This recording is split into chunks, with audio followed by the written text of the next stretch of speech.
When you're very little and you have very passionate family members that are, to a great extent, in a lot of pain, and they are Cuban.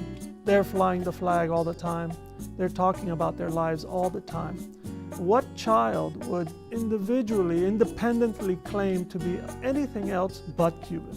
And I'm from an exiled family that was politically unappetizing, but I'm personally a product of the United States.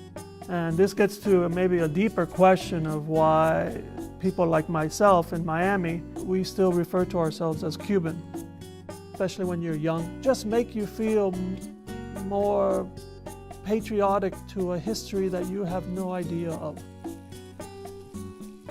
You have no connection to, you didn't experience anything, only story and photography. I found it difficult to connect photographs to reality.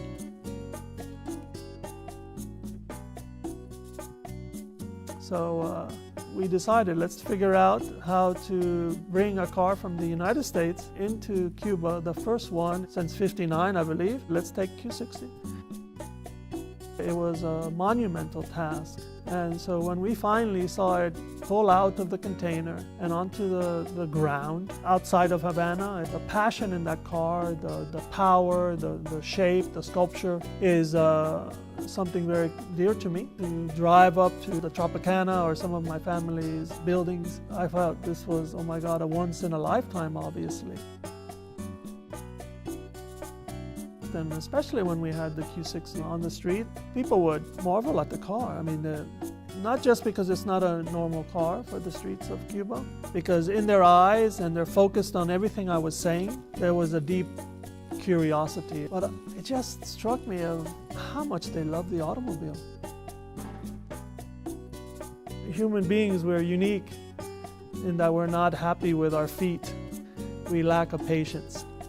So we jumped on the horse, and then we became frustrated with the speed of the horse, so we made the automobile. So the automobile became this kind of manifestation of all of our ambitions to go beyond our own abilities.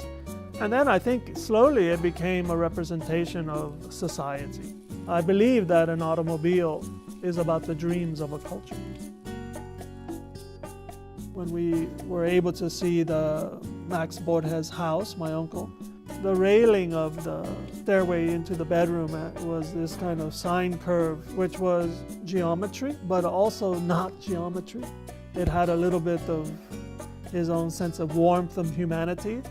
And then the rails, the structure supporting this sine curve were circles that fit nicely into that curve. So there is a sense of form and function. On the other side, though, it's completely artistic. But because of my feeling that design is also a cultural mirror, that mirror is showing the dreams of society and to make what is beyond our expectation.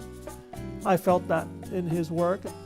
I left Cuba with this sense of, oh, I feel some synergy with my uncle. This ability to see life as what is required to build, but to also see life through a more romantic lens. I feel somewhat certain that this is part of my DNA.